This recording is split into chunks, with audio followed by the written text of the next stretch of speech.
wrestling fans, I've got a question for you. Was all of this Atomic Deck, Craig Petty, David from Unbiased Magic Reviews, ACAAN stuff fraud? Now, of course, by my accusation, I need some backup. Okay, so follow me here. Craig Petty releases his monumental Holy Grail, billed as the greatest ACAAN of all time, the Holy Grail. Okay, marketing aside, it was a big build-up. David from Unbiased Magic Reviews, not surprisingly, trashes the Atomic Deck, tears it apart. Lloyd Barnes responds quite well, in good detail, high quality production as always.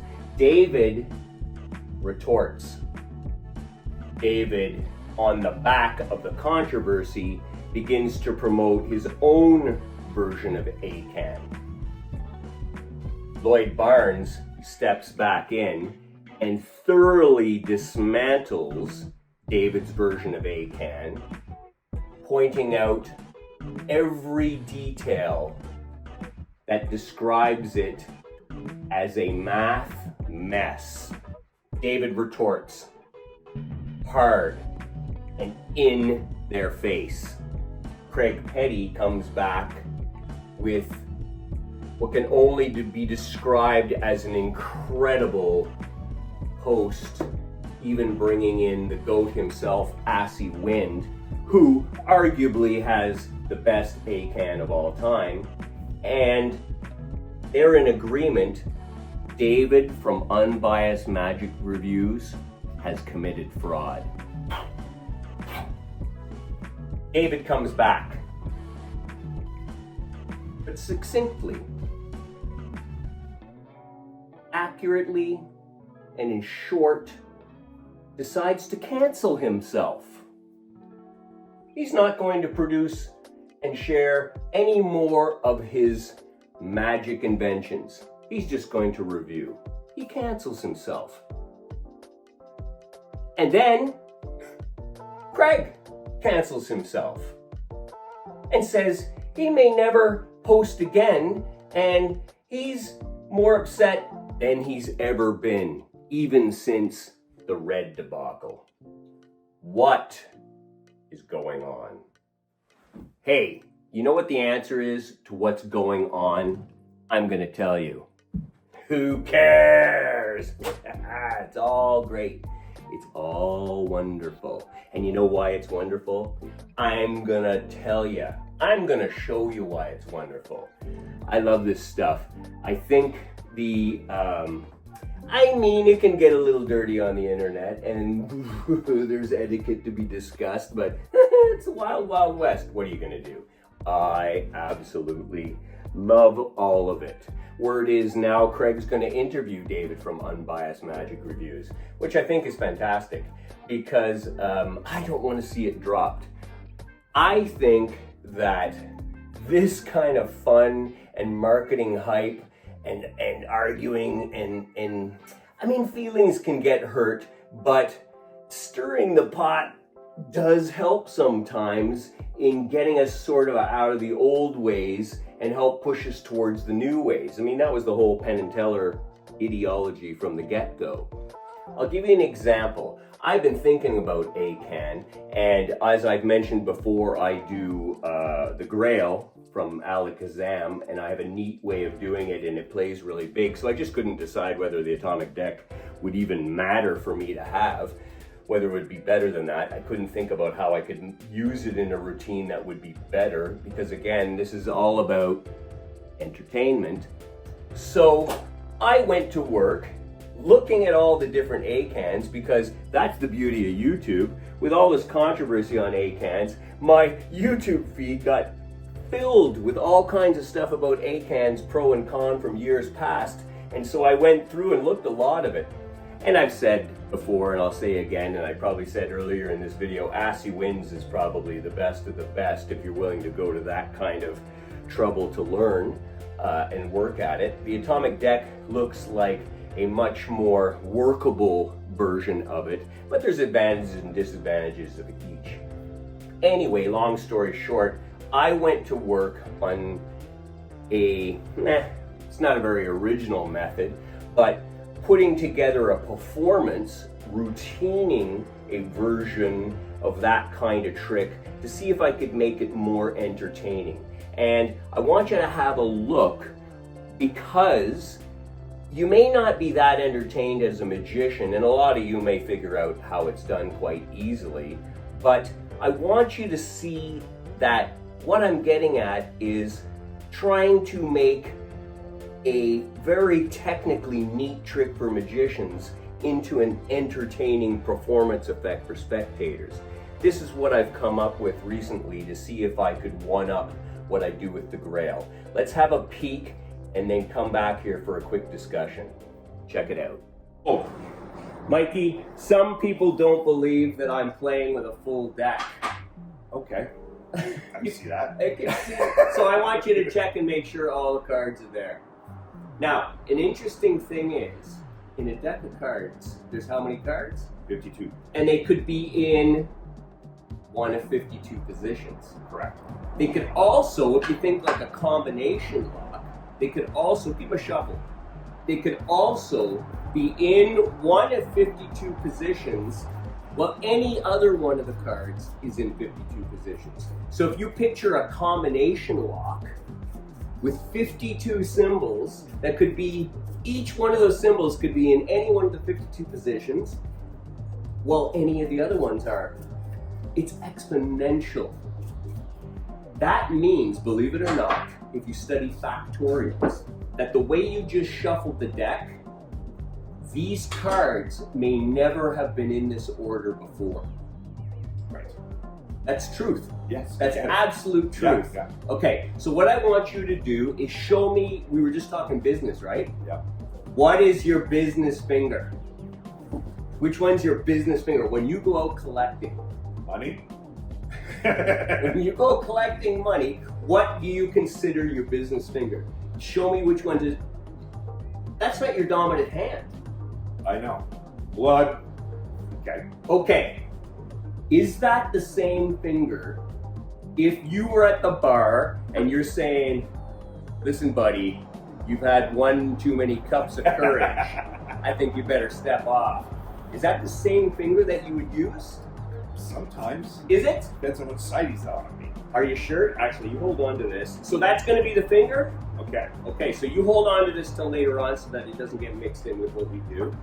This finger is going to be the one that chooses a card. Okay. Okay?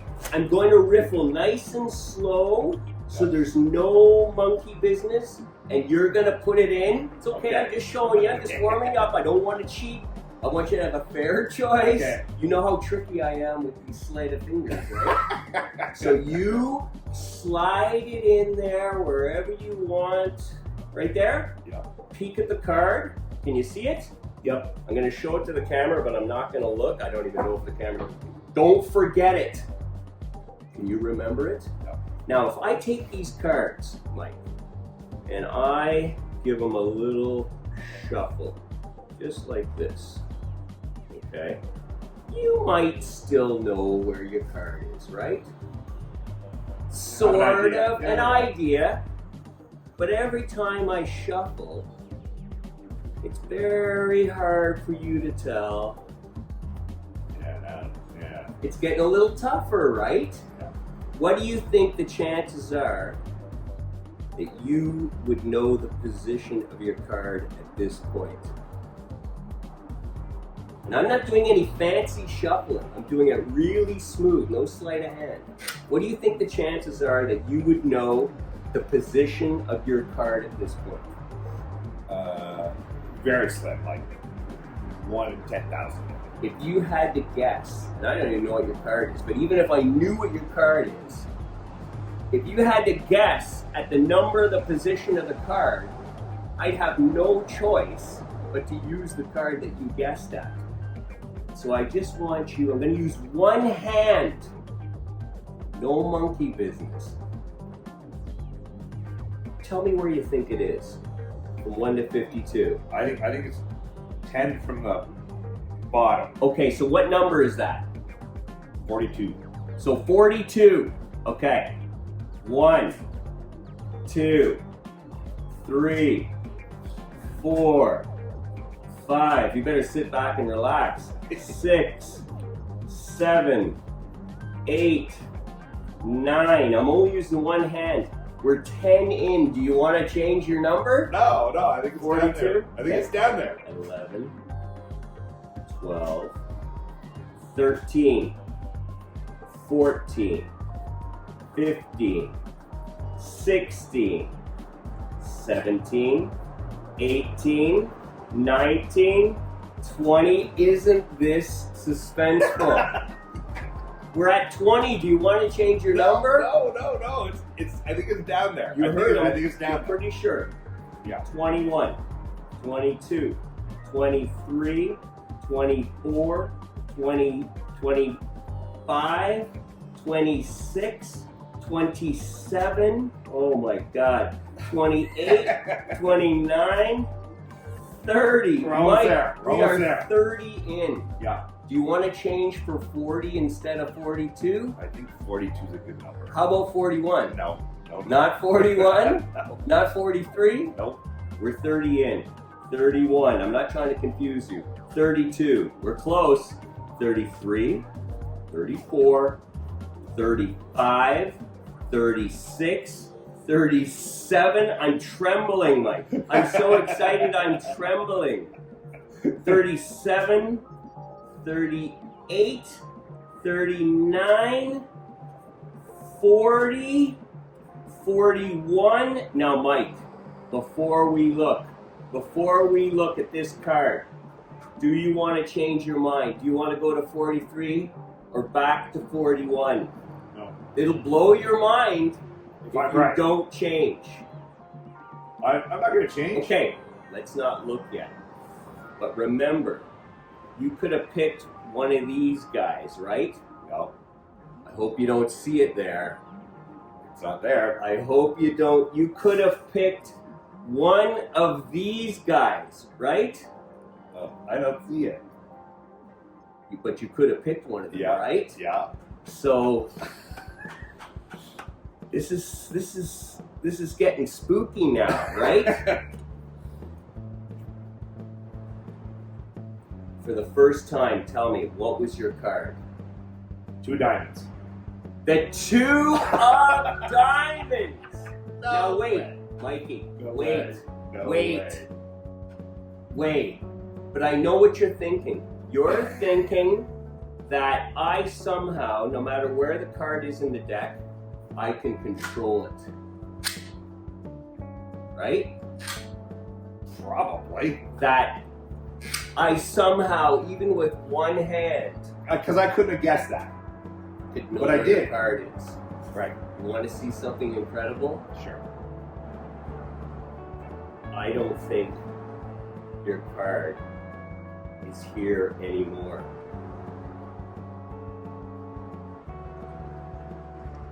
Okay, I didn't see it.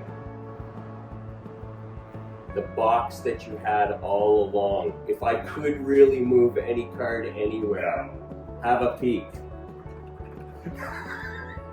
What's in there, Mike?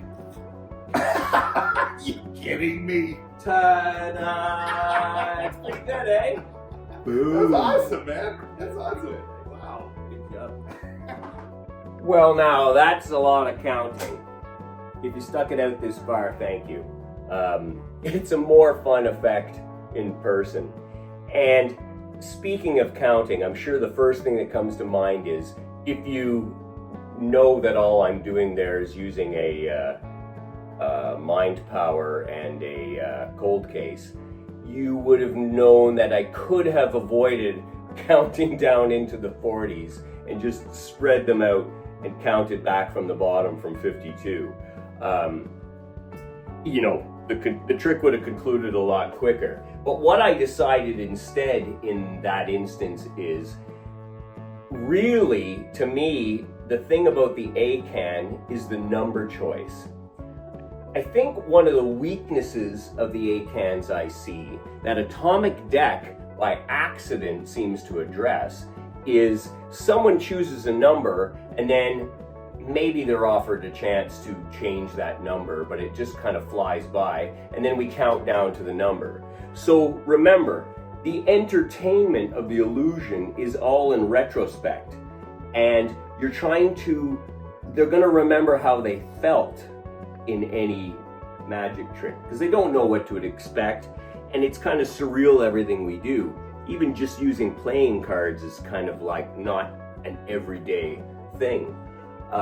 So what I wanted to do is emphasize changing the number. And I noticed by having someone pick the card with their finger, but very, very honestly, so there's no sleight of hand, there's no slip. They know where they decided to put their finger in, and they can change. They can go a little higher if they want, or they can go back a little lower. They know that that's where they're stopping, and that's the card they're looking at, and it's really hard for me to see it. So it's a fairly honest choice.